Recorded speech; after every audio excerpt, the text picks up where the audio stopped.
গতকাল আমার জীবনের একটা মোড় ঘুরিয়ে দিয়েছিলেন পরম পূজ্যপাদ মেজদাদা।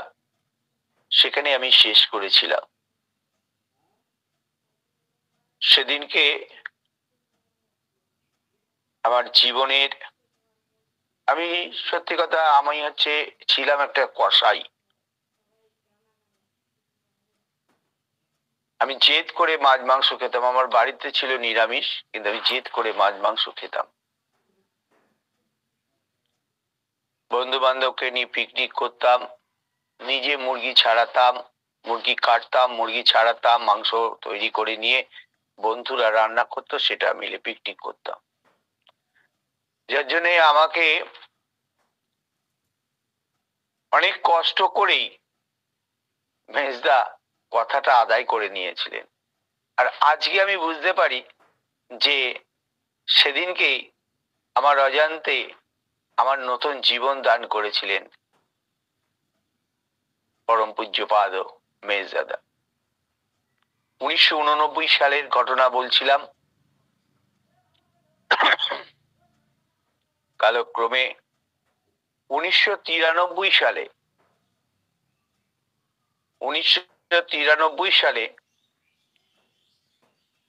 ব্লাড টেস্ট করে দেখা গেল আমার ব্লাড সুগার 500।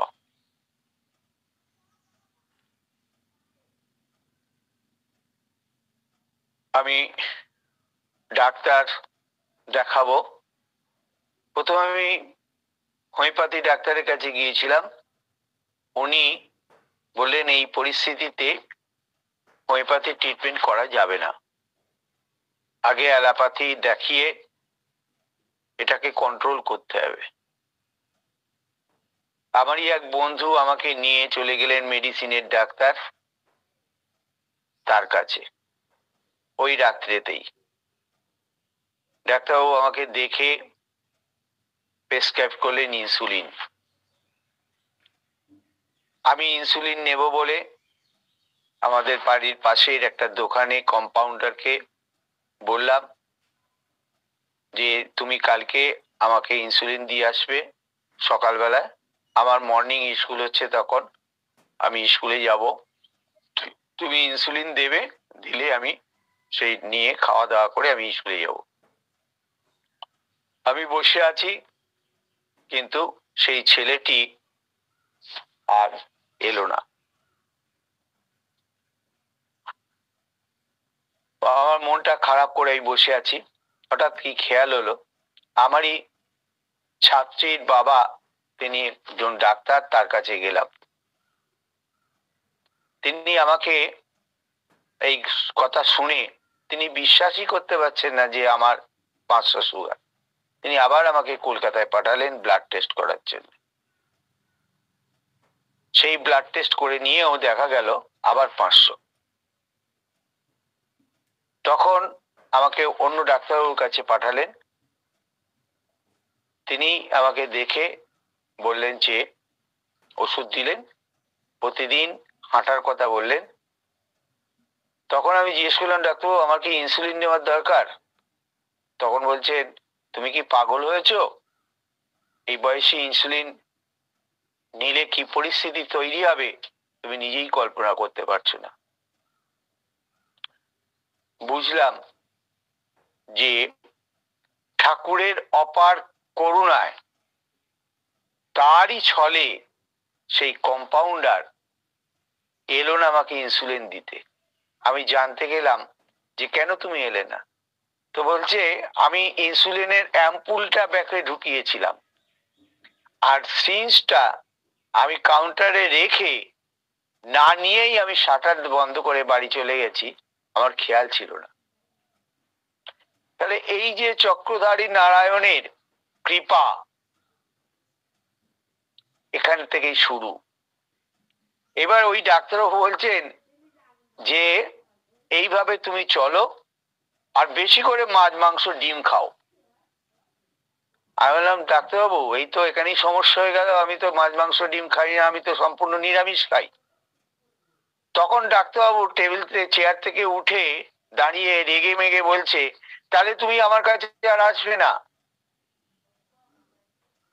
তখন আমি বললাম, তাহলে আপনি লিখে দিন, প্রেসক্রিপশনে লিখে দিন মাছ মাংস ডিম বেশি করে খেতে হবে। তিনি তাই লিখে দিলেন।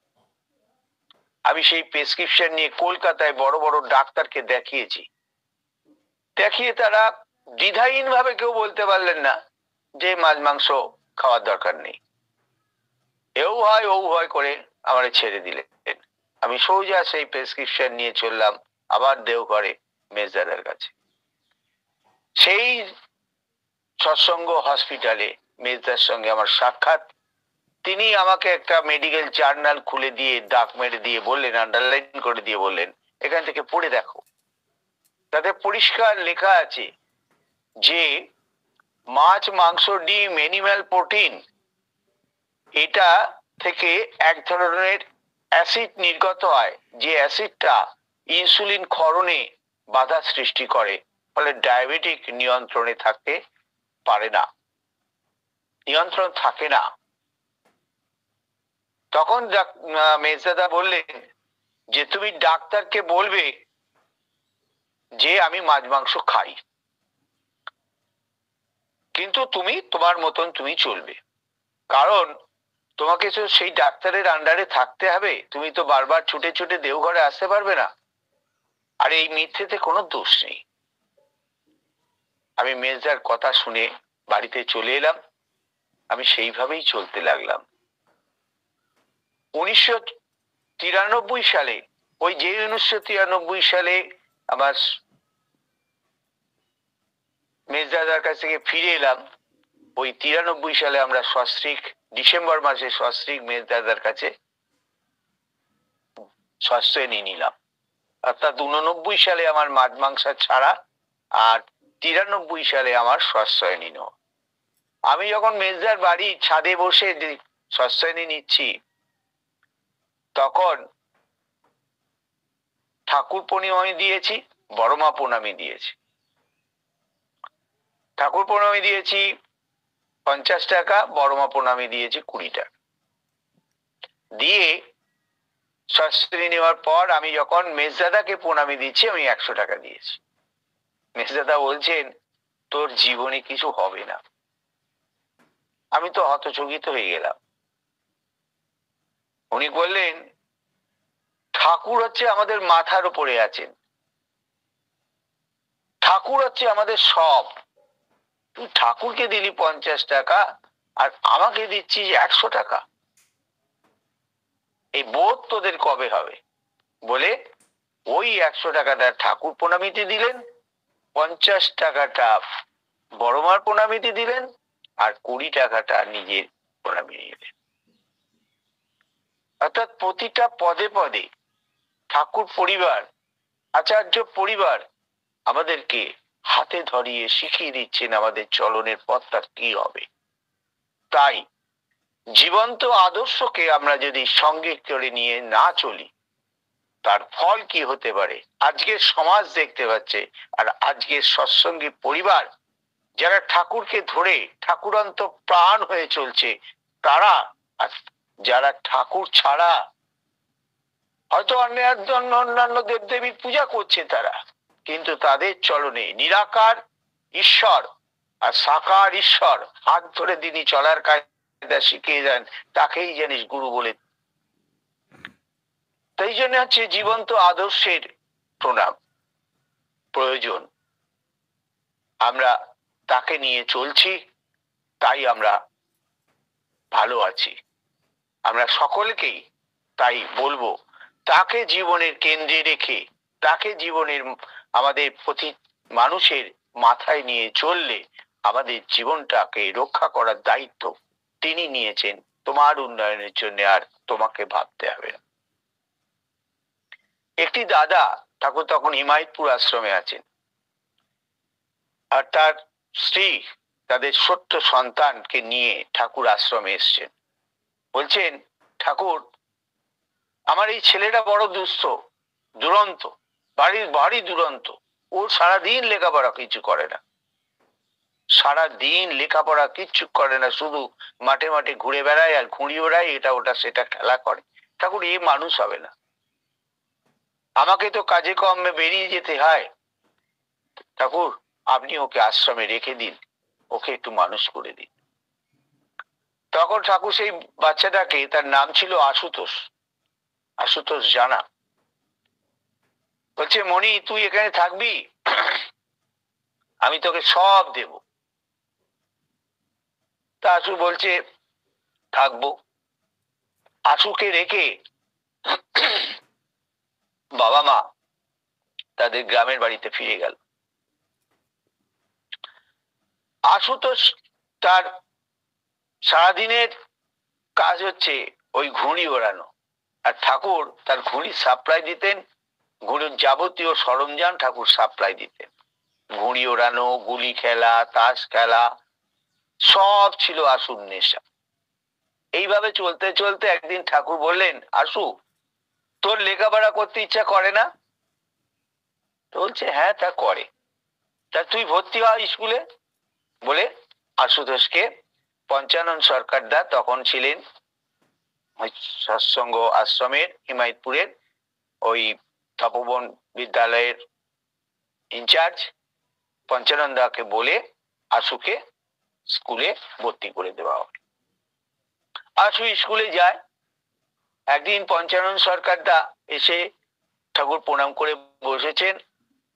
ঠাকুর বলছেন, ও পঞ্চানন সরকার, ও পঞ্চানন দা, আশুর লেখাপড়া কেমন হচ্ছে? বলছে আর ঠাকুর বলবেন না, ও কোনোদিন একটা পড়াশুনো করে না, ওই পিছনের বেঞ্চে বসে বসে ও ঝিমোয়, কখনো কখনো ঘুমিয়ে পড়ে, একটা পড়া ধরলেও ও উত্তর দিতে পারে না, মার খায়, কিন্তু ও তবু ওর কোনো পরিবর্তন হয় না। ঠাকুর শুনলেন। তারপর একদিন আশুকে ডাকলেন ঠাকুর, আশু তুই ক্লাসে বসে ঘুমাস, তুই পড়া করিস না, আর তোর কথা আমাকে এসে শুনতে হয়, নালিশ শুনতে হয়, তোর পড়তে ইচ্ছা করে না, তুই কেন ঘুমাস? আশু মাথা নিচু করে দাঁড়িয়ে আছে। বল আশু, তোর কি অসুবিধে, তুই বল। তখন আশু বলছেন, ঠাকুর আমার বাবা মার খুব কষ্ট, আমার বাবা মার কথা খুব মনে পড়ে, আর তাদের জন্য আমার খুব কষ্ট হয়। আমি রোজ রাত্রে মুড়ি ভাজি, সেই মুড়ি সকালবেলায় উঠে বাজারে বিক্রি করে আসি, তা থেকে যে পয়সা বাঁচে আমি কিছু কিছু করে রেখে দিই, আর মাসের শেষে আমি আমার মাকে আর বাবাকে 5 টাকা 10 টাকা করে যখন যেমন হয় আমি পাঠিয়ে দিই ঠাকুর। কোনোদিন রাত্রে আমার ভালো করে ঘুম হয় না, মুড়ি ভেজেই আমার রাত কেটে যায়। ঠাকুর মাথা নিচু করে শুনলেন, বলে যা একটু পড়াশুনো কর তার মধ্যে। এইভাবে চলতে চলতে টেস্ট পরীক্ষা এলো, মাধ্যমিক পরীক্ষা, সব ছাত্র পাশ করলো, সবাই এলাও হয়ে গেল, আশুতোষ আটকিয়ে গেল। ঠাকুরের কানে যখন সেই কথাটা গেল যে আশু মাধ্যমিক পরীক্ষার টেস্ট পরীক্ষায় এলাও হতে পারেনি, তখন পঞ্চানন সরকারকে বললেন, পঞ্চানন দা আশুকে এলাও করে দেন। তো বলছে কি এলাও করবো ঠাকুর? 7টা সাবজেক্টেই ও ফেল করেছে, 7টা কি 8টা সাবজেক্ট ছিল, প্রত্যেকটা সাবজেক্টেই ও ফেল করেছে, কোনোটাতেই পাস করতে পারেনি। ও কি করতে যাবে পরীক্ষা দিতে? ও তো ফেল করবে, স্কুলের নাম খারাপ করবে। ঠাকুর বলছে দেন, পাঠিয়ে দেন, পাস করে যাবে। পাঠিয়ে দেওয়া হলো। দেখা গেল আশুতোষ কোন রকমে মাধ্যমিক পরীক্ষায় পাস করে গেছে।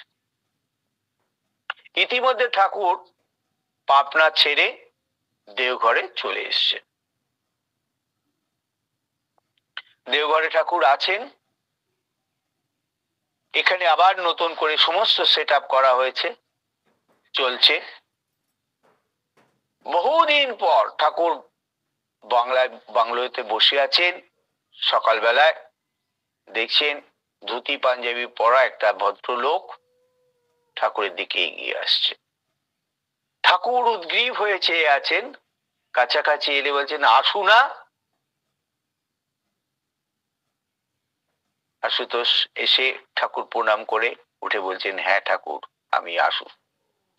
তোর এতদিন পর আসার সময় হলো, আমার কথা মনে পড়লো, আমাকে দেখতে ইচ্ছা করলো। ঠাকুর, কি করব? আপনি তো ওখান থেকে চলে এলেন, আমি তারপর একটা একটা করে আমি 3টে সাবজেক্টে এমএ পাস করেছি ঠাকুর। আমি একটা হাই স্কুলের প্রধান শিক্ষকের দায়িত্ব পালন করছি, আমি একদম সময় পাই না ঠাকুর।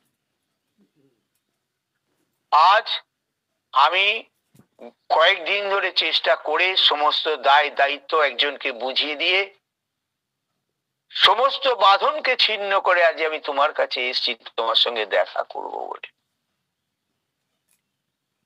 ঠাকুর খুব আনন্দ পেলেন।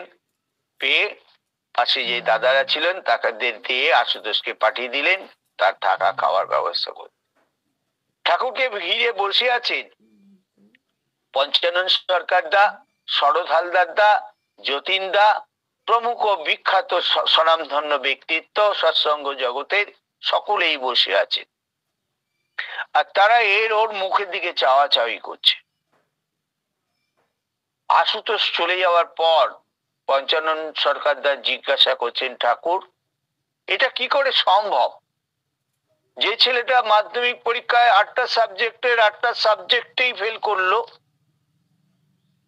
সে আজকে বলছে যে 3টে সাবজেক্টে এমএ পাস করেছে, করে একটা প্রধান শিক্ষকের, হাই স্কুলের প্রধান শিক্ষকের দায়িত্ব পালন করছে। তখন ঠাকুর বলছেন, শুনুন পঞ্চানন দা, আমি যেদিন দেখেছিলাম আশুর চোখে তার মার প্রতি যে ভালোবাসা, তার মার প্রতি টান, আমি সেদিনই বুঝেছিলাম এ ছেলে বিফল হওয়ার না। ওকে ভালোবেসে ওর যে ইষ্ট কেন্দ্রিক টান, আমি আর ওর মায়ের প্রতি টান আমি যেদিন ওর চোখে দেখেছিলাম সেদিনকেই আমি বুঝেছিলাম এ ছেলে যেতে ছেলে না। তাই ঠাকুরের জীবন এবং ঠাকুরের বাণী অঙ্গাঙ্গি ভাবে জড়িত। ঠাকুর বলছেন, পিতায় শ্রদ্ধা মায়ে টান, সেই ছেলেই হয় সাম্য প্রাণ, মাতৃভক্তি অটুট যত, সেই ছেলে হয় কৃতি তত।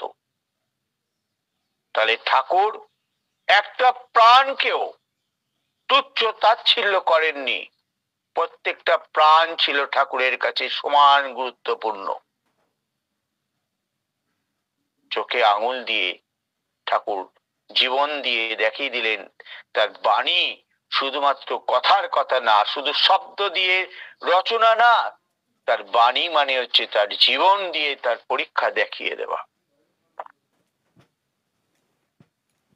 সৎসঙ্গ জগতে প্রবাদ প্রতিম ব্যক্তিত্ব জনার্দন মুখার্জি। জনার্দন মুখার্জি আসাম থেকে যাজন প্রক্রিয়া সম্পন্ন করে দেওঘরে এসছেন। দেওঘরে এসে বলছেন, ঠাকুর, আসামের মানুষের হৃদয় জয় করে এলাম। কাতারে কাতারে মানুষ আপনার কথা শুনে মোহিত, বিশ্ব ভ্রাতৃত্বের বোধে তারা উদ্বুদ্ধ। তার সঙ্গে ছিলেন জুনিয়র হাউজারম্যান জনার্দন মুখার্জির সঙ্গে ছিলেন। শুনে ঠাকুর বললেন, খুব ভালো হয়েছে, খুব ভালো হয়েছে বলে ঠাকুর ওই পাশে একটা বাচ্চা ছেলে ছিল, বললেন যে এই বাচ্চাটাকে তোমরা একটুখানি রেখে একটু মানুষ করে দাও, এই ছেলেটাকে রেখে একটু মানুষ করে দাও। সেই ছেলেটার নাম ছিল মৃণাল। সেই জনার্দন দা, হাউজারম্যান দা বাচ্চা ছেলেটিকে নিয়ে তারা যে বাড়িতে থাকতেন, অক্ষয় স্মৃতি ভবন, সেই ভবনের একটা বড় ঘর, সেই ঘরে কতগুলো তক্তপোষ পাতা ছিল, একটা টেবিল রাখা ছিল, ওই টেবিলের উপরে প্রত্যেকে তাদের মানি ব্যাগ, ঘড়ি, এটা ওটা জিনিস রাখতো, আর এক একটা তক্ত বসে এক একজন শুয়ে থাকতো। মৃণালকে নিয়ে তারা তাদের ঘরে গেল, কিন্তু মৃণাল যাওয়ার পর দেখা গেল প্রতিদিন রাত্রে তাদের ব্যাগের থেকে কখনো পয়সা চুরি যাচ্ছে, কখনো তাদের পেন চুরি যাচ্ছে, একটা জিনিস একটা ব্যাগের থেকে ওর ব্যাগের থেকে এটা ওটা জিনিস চুরি যাচ্ছে।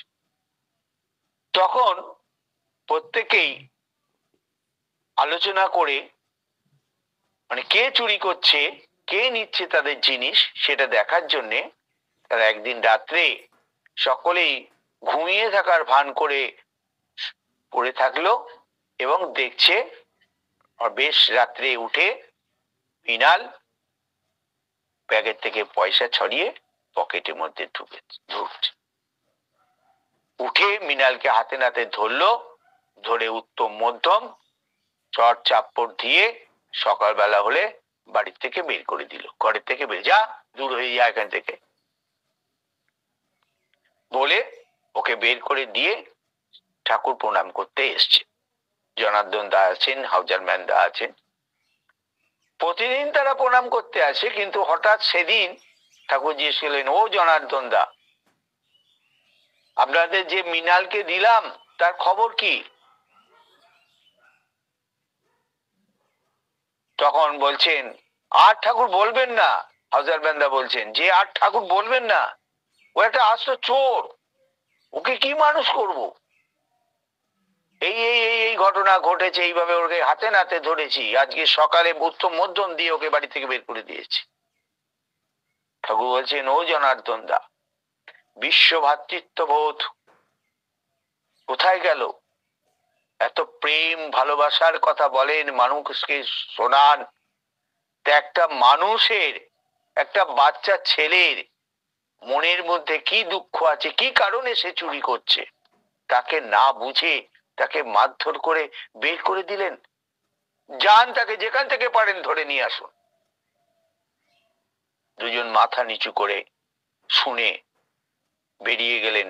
হাউজারম্যান দা জিপ নিয়ে, জনার্দন দার একদিকে বেরিয়ে গেলেন, হাউজারম্যান দা একদিকে বেরিয়ে গেলেন। এই খোঁজ করতে করতে করতে করতে হাউজারম্যান দা দেখলেন বৈদ্যনাথ ধামের একটা গলির মধ্য দিয়ে মৃণাল উদাসীন ভাবে হেঁটে যাচ্ছে। মৃণাল মৃণাল বলে ডাকছেন হাউজারম্যান দা, আর মৃণাল হাউজারম্যান দাকে দেখে মনে করছে এই আমাকে ধরতে এসছে, আবার মারধর করবে, দে ছুট। অমিনাল অমিনাল, তুই যাস নে, সোট, ঠাকুর তোকে ধরে নিয়ে যেতে বলেছেন, ঠাকুর তোকে নিয়ে যেতে বলেছেন, আমরা আর তোকে মারবো না, তুই দাঁড়া মৃণাল, তুই দাঁড়া। যাই হোক করে মৃণালকে নিয়ে ঠাকুরের কাছে গিয়ে তার করালেন। সেই মৃণাল ঠাকুর বাড়িতে থেকে আমূল পরিবর্তন হয়ে গেল। সে মৃণাল ছোটবেলার মৃণালের সঙ্গে বড় হয়ে যাওয়া মৃণালের আকাশ পাতাল পার্থক্য। তাই ঠাকুর বলছেন যে আমার কাছে যারা আছে তারা কিন্তু বহু দুঃখ কষ্ট পেয়ে, ব্যথা পেয়ে তারা আমার কাছে আসে, আমি তাদেরকে পরিত্যাগ করতে পারি না। তোরা যদি তাদেরকে একটু সয়ে বয়ে না নিস, তাহলে ওরা কোথায় যাবে? আমি তো ওদের জন্যই বসে আছি। এখানে কোনো ভালো মানুষ আসে না, হসপিটালে যেমন সুস্থ মানুষ যায় না, তেমনি এখানেও কোনো সুস্থ মানুষ আসে না। এখানে মানুষ আসে সুস্থ হতে, অসুস্থ মানুষ সুস্থ হতে আসে। আর তোরা যদি একটু ওদেরকে না দেখিস, না ভালোবাসিস, তাহলে ওরা কোথায় যাবে? ডাক্তারের কাছে গেলে এটা ওটা অখাদ্য কুখাদ্য খেয়ে, রোগ বাঁধিয়ে, অগম্য জায়গায় গিয়ে এটা ওটা রোগ বাঁধিয়ে যখন ডাক্তারের কাছে যায়, ডাক্তার কি বলে দেয় যে যখন খাওয়ার সময় এটা ওটা খারাপ জিনিস খেয়েছো, খারাপ জায়গায় গিয়েছো, যাও এখান থেকে দূরাও, তুমি বাঁচবে না আর? ডাক্তার কি বলে? ডাক্তার কিন্তু তাকে সে কথা বলে না। ডাক্তার যদি বোঝেও যে মারা যাবে, তবুও সে তাকে তাকে ভালোবাসা দিয়ে তাকে বুঝিয়ে বলে যে নতুন নতুন ওষুধ বেরিয়েছে, ভালোভাবে চলো, তুমি সেরে যাবে। আমারও এটা হচ্ছে হসপিটাল, আমিও এরকম মানুষের জন্য বসে আছি। তোরা যদি আমাকে সাহায্য না করিস তাহলে আমি আমার কাজটা করব কি করে? এই হচ্ছে ঠাকুরের বাণী, ঠাকুরের জীবন।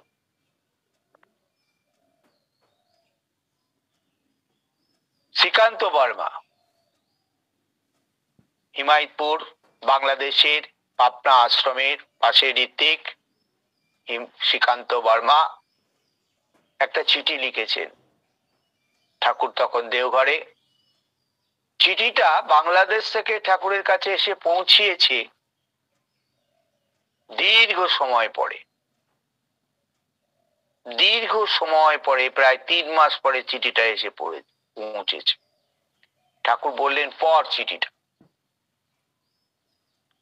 সেই চিঠিটা পড়ে তার মর্মার্থ এইরকম যে, ঠাকুর, আমার চোখে গ্লুকোমা হয়েছিল, ডাক্তার অপারেশন করেছে, অপারেশন ভুল হয়ে যাওয়ার ফলে আমার চোখ দুটোই আমি আর কিছু দেখতে পাই না ঠাকুর। তা আমি যদি এই চোখে দেখতে না পাই, তোমার বাণী পাঠ করতে না পারি, তোমাকে দেখতে না পারি, আমি যদি দীক্ষার কাজ করতে না পারি, আমি যদি যাজন করতে না পারি, তাহলে আমার এই কাঠামোটা রেখে কি দরকার, কি প্রয়োজন ঠাকুর?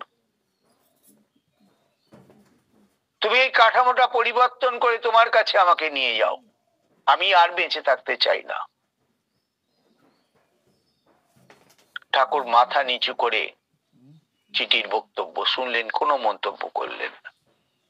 এই চিঠিটা যখন পাঠ করা হলো, তার 2-3 দিন পর আবার একটা চিঠি এসছে।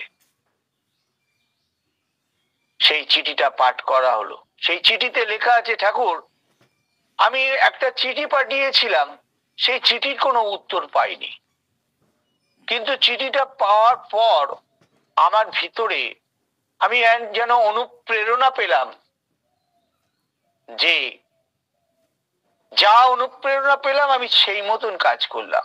কি কাজ করেছি ঠাকুর? আমি তোমার প্রতিকৃতির সামনে বসে নাম করেছি আর তোমার কাছে প্রার্থনা করেছি। আমার চোখ দিয়ে গড়িয়ে জল পড়েছে, আমি সেই জল তোমার চরণ ধুয়ে দিয়েছি, আর সেই চরণ ধোয়া জল আমি আমার চোখ দুটোর উপরে বুলিয়ে দিয়েছি। ঠাকুর, এখন আমি একটু একটু দেখতে পাই, এখন আমি কি করব? ঠাকুর, যে আনন্দ, সে আনন্দ প্রকাশের ভাষা নেই, সেটা বোঝা যাচ্ছে ঠাকুরের দেহের মধ্যে একটা যেন অপূর্ব রঙের সমন্বয় দেখা গেল, এবং একটা দোলানো দিয়ে তিনি আনন্দটা প্রকাশ করলেন। ঠাকুর বললেন, লিখে দে, যা করে এত দূর এসছে তাই করতে। লিখে দেওয়া হলো। সেই চিঠি শ্রীকান্ত বর্মার কাছে পৌঁছালো। শ্রীকান্ত বর্মা 90-92 বছর পর্যন্ত বেঁচে ছিলেন, এবং শ্রীকান্ত বর্মা 92 বছর বয়সেও খালি চোখে সত্যানুসরণ পাঠ করতেন।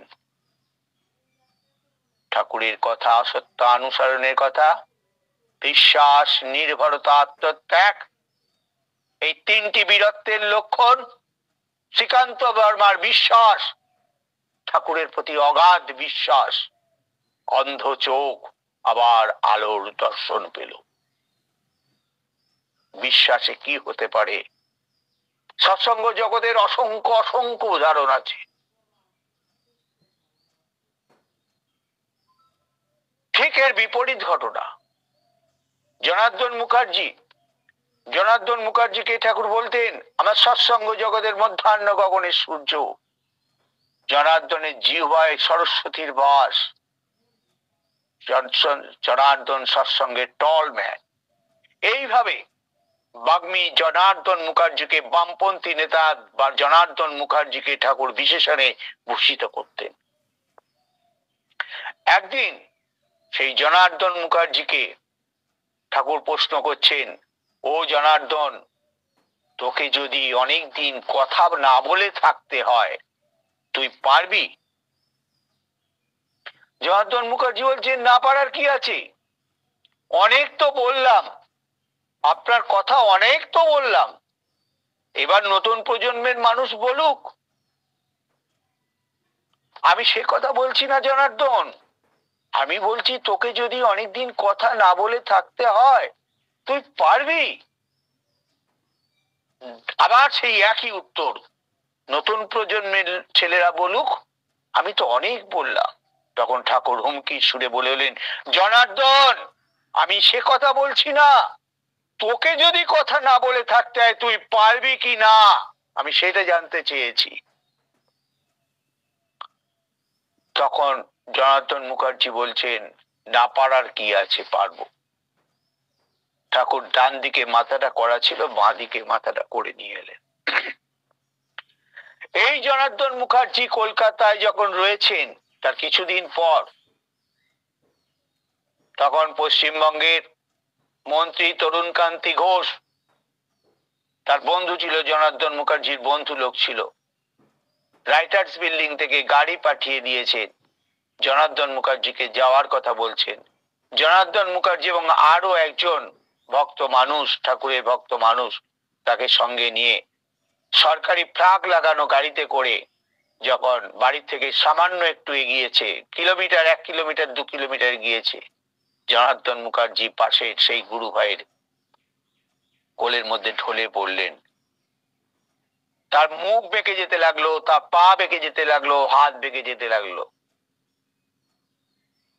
কোন রকমে তাকে হসপিটালে নিয়ে এসে সুস্থ করে বাড়ি নিয়ে আসলে জনার্দন মুখার্জি বাক রুদ্ধ হয়ে গেল, কথা হারিয়ে ফেললো, তার একটা অঙ্গ প্যারালাইজড হয়ে গেল। সেই ভক্ত বলছেন, জনার্দন দা আপনি সেদিন কেন শ্রীকান্ত বর্মার মতন বললেন না, ঠাকুর তোমার কথা না যদি বলতে পারি, তোমার কথা যদি লোককে জানাতে না পারি, যাজন করতে না পারি, তাহলে এই কাঠামো রেখে কি দরকার ঠাকুর? আপনার ভিতরে সম্ভবত অহংকার এসে গিয়েছিল। তাই ঠাকুর বলছেন, অহংকার, অধৈর্য, বিরক্তি এই দুটো যেন কোনোদিন জীবনে না আসে।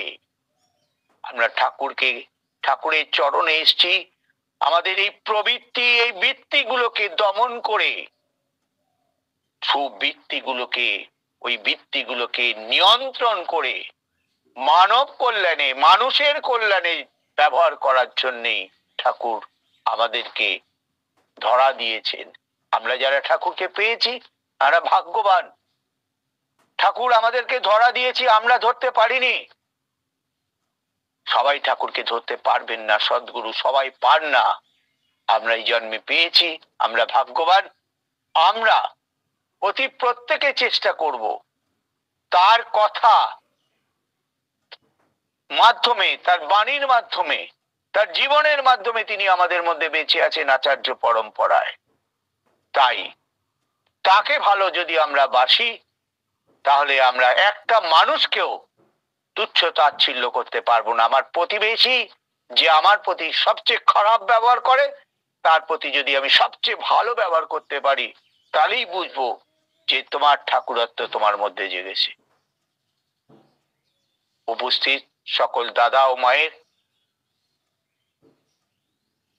প্রত্যেকের কল্যাণ কামনা করে, সুস্থ জীবন কল্যাণ করে কামনা করে আমি আমার বক্তব্য শেষ করলাম। জয় গুরু, বন্দে পুরুষোত্তম।